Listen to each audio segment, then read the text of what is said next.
کہہ رہے ہیں میں جب بھی کہیں رشتہ بھیجتا ہوں کوئی نہ کوئی معاملہ ہو جاتا ہے. اچھا میرے پاس لوگ بہت آتے ہیں, اتنی میں نے پابندیاں لگائیں بھائی ان مسئلوں کے لیے میرے پاس نہ آئے, پھر بھی آ رہے ہوتے ہیں. تو وہ یہی ہوتے ہیں کہ حضرت میں نے پیغام بھیجا ہے, لڑکی کے والد مان نہیں رہے ہیں, ایک منٹ, مان نہیں رہے ہیں. تو میں کہتا ہوں یار نہیں مان رہے تو میں کیا کر سکتا ہوں, کہہ رہے کوئی ایسا طریقہ بتائیں کہ مان جائیں. میں نے کہا ایسا طریقہ میرے پاس نہیں ہے, ورنہ جہاں بھی ہم نے بھیجا سب مان جاتے. ہم نے تو کہیں بھیجا تو کہیں مان گئے, بہت سارے نہیں مانے. تو یہ تو یک طرفہ ہے نہیں نا کہ آپ کہہ رہے میں نہیں رہ سکتا. اس کے لوگ بتا رہے ہوتے ہیں مجھ سے مجھے وہی پسند ہے بس. ابے تجھے وہ پسند ہے, ان کو نہیں تو پسند ہے نا, تو بس کہیں اور ٹرائی مارنا. یہ تھوڑی عمل الانسان ما تمنا. قرآن کہتا ہے انسان کو ہمیشہ وہ نہیں ملے گا جس کی وہ تمنا کرے گا, ورنہ دنیا میں اور جنت میں کوئی فرق نہ رہے. کچھ پسندیدہ چیزیں مل جائیں گی, کچھ نہیں ملیں گی. یہ دنیا ہے, یہ جنت نہیں ہے. یہاں خواہشات قربان کرنی پڑیں گی, اور یہ سوچ کے کیا کرو کہ جن کو ان کی مطلب کی مل گئی وہ بھی مر کے ختم ہو جائیں گے, بڈھا بڈھی ہو کے مریں گے. جن کو مطلب کی نہیں ملی وہ بھی مرمرا کے کیا ہو جائیں گے, ختم. تو انجام سے 10-20 سال کا عرصہ ہے. اور یہ بات خوب ذہن میں رکھو کہ جو ٹھرکی قسم کے ماہرین ہیں نا ان کا قول ہے یہ, اور زیادہ تر ہماری سوسائٹی میں ٹھرکی لوگ ہی ہیں, تو اس لیے ٹھرک کے حساب سے ہی ہم اصول اور ضابطے بیان کریں گے.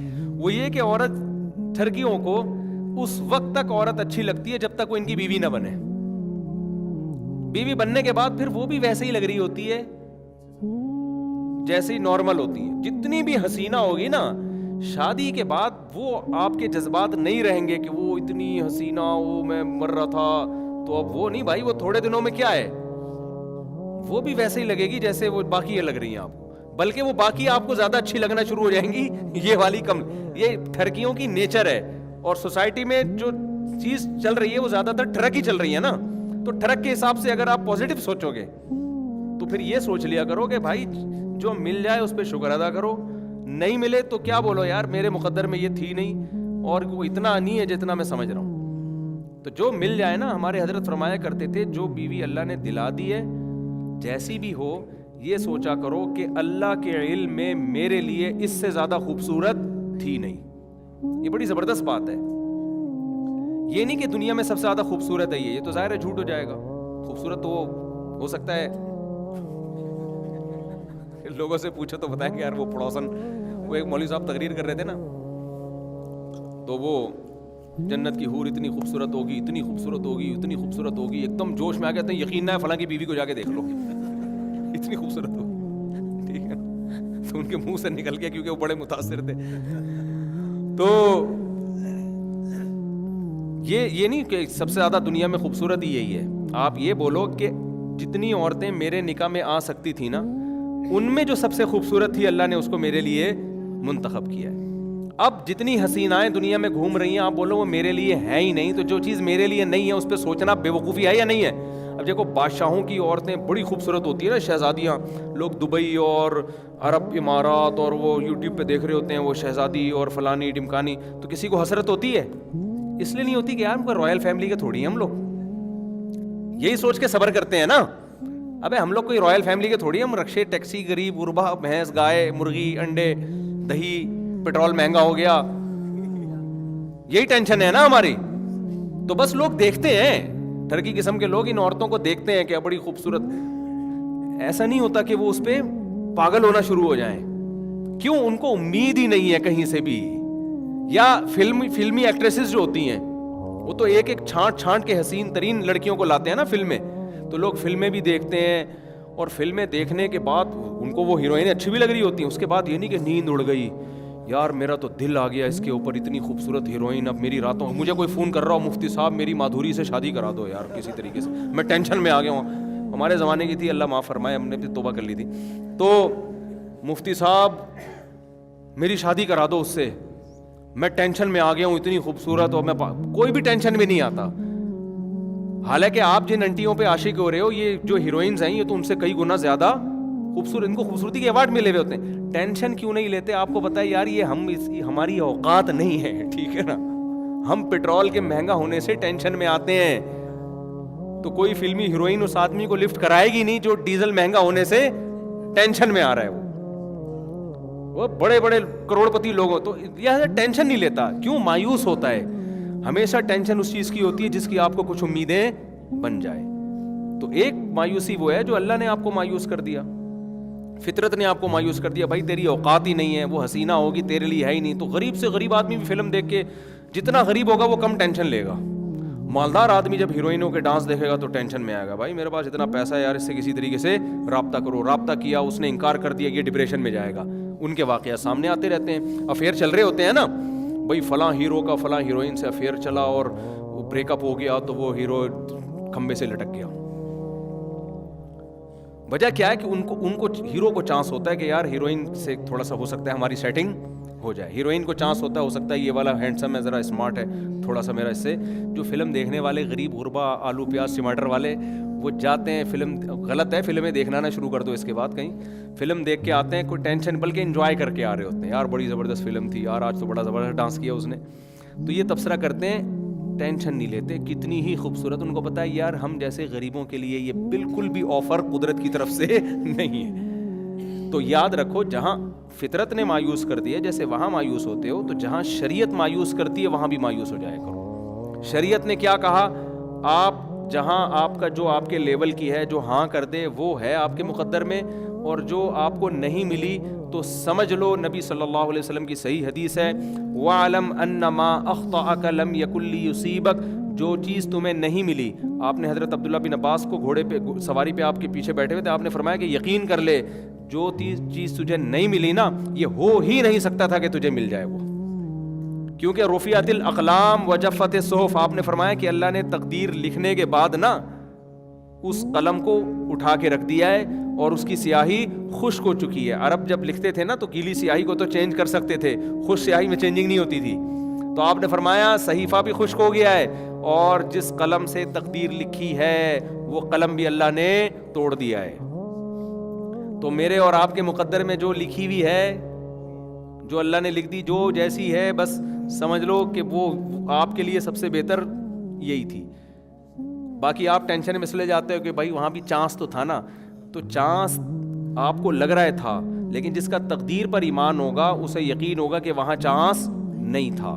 تو جب مایوس ہو گئے, تو اس لیے جو مل گئی اس کے بارے میں سوچا کرو کہ اللہ کے علم میں اس سے خوبصورت, اس سے بہتر میرے لیے تھی ہی نہیں. باقی جتنی حسین لیلائیں ہیں, تو وہ جب مجھے ملنا مقدر ہی نہیں ہے تو ان پہ یہ ایسا ہی ہے جیسے فلم دیکھ کے میں رو رہا ہوں بیٹھ کے کہ یہ مجھے کیوں نہیں ملی. تو وہاں نہیں روتے نا, کوئی فلم میں رونے کا سین آئے گا تو روئے گا, اس پہ تھوڑی روئے گا کہ یار یہ مجھے کیوں نہیں ملی, بھائی وہ ہے ہی نہیں میرے لیے.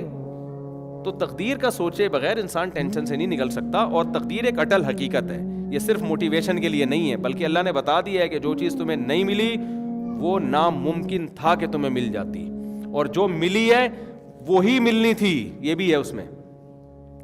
آدمی کہتے ہیں نا کہ چلو یار وہ نہیں ملی تو یہ تو نہ ملتی نا کم از کم, یہ بھی ایک ٹینشن ہے, لوگ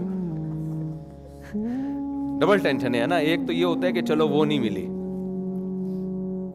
تو پھر یہ کیوں ملی, تو بھائی یہ مقدر میں تھی اس لیے یہ ملی ہے. تو بس یہی ہے. ہاں جب تک ناقابل برداشت ہو جائے تو پھر اسلام میں اس کا ایک طریقہ ہے کہ وہ تو پھر ہم بتاتے رہتے ہیں اس میں.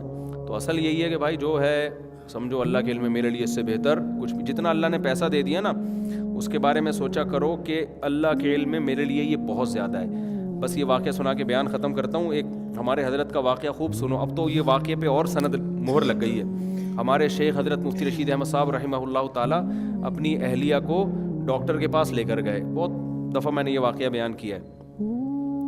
تو ڈاکٹر نے کہا بھائی ان کو پھل کھلائیں, کچھ وائٹامنس کی کمی ہے تو آپ پھل کھلائیں. حضرت فرماتے ہیں میری تنخواہ اتنی کم تھی مدرسے میں, دارالعلوم کورنگی کے شیخ الحدیث تھے, بخاری پڑھاتے تھے. یہ جو لوگ مولویوں پہ طنز کرتے ہیں نا, مولوی یہ مولوی وہ, تب کبھی مدرسوں میں آگے مولویوں کی حالت دیکھو پتہ چلے گا, جو صحیح مدرسے ہیں. اتنا علم اور اتنی محنت, اس کے بعد تنخواہیں بہت تھوڑی. تو دارالعلوم کورنگی جیسے مدرسے کے شیخ الحدیث تھے, اور کہتے ہیں کہ میرے پاس پھل کھلانے کے پیسے نہیں تھے. تو حضرت کہتے ہیں کہ ڈاکٹر نے جب کہا کہ ان کو پھل کھلائیں, تو حضرت کہتے ہیں میں نے سوچا بھائی کہ اللہ نے اگر مجھے میری گھر والی کو پھلوں کی ضرورت ہوتی تو اللہ پیسے بھی دے دیتا. اللہ نے نہیں دی, اس کا مطلب میری گھر والی کو ضرورت نہیں ہے. اچھا عورتیں بھی شکر گزار ہوتی تھیں, تو انہوں نے بھی کہا کہ بھائی میرے میاں آپ کھلا سکتے ہیں تو نہیں کھلا سکتے تو بس اسی میں ٹھیک ہو جائیں گے انشاءاللہ, ٹھیک ہے نا, اگر اللہ نے ٹھیک کرنا ہوگا. حضرت کہتے ہیں میں نے ڈاکٹر پہ طنز نہیں کیا, میں نے کہا ڈاکٹر اپنے علم کے لحاظ سے صحیح بات کہہ رہا ہے, جو اس نے نالج ہے, لیکن ہمیں تو اللہ نے اگر ضرورت ہوتی تو دے دیتا, تو نہیں دیا تو اس کا مطلب ایسے ہی ٹھیک ہے. اب جا کے حضرت کی اہلیہ کا, جن کو ہم پیرانی صاحبہ کہا کرتے تھے, انتقال ہوا ہے 96 یا 97 سال کی عمر میں, نہیں آ رہی بات میرا خیال ہے, اور جو پھل کھانے والے تھے وہ 50 60 سال میں چلے گئے, ٹھیک ہے نا. تو بھائی ڈاکٹر کا علم اپنی جگہ ہے, اللہ پہ توکل ایک الگ چیز ہے.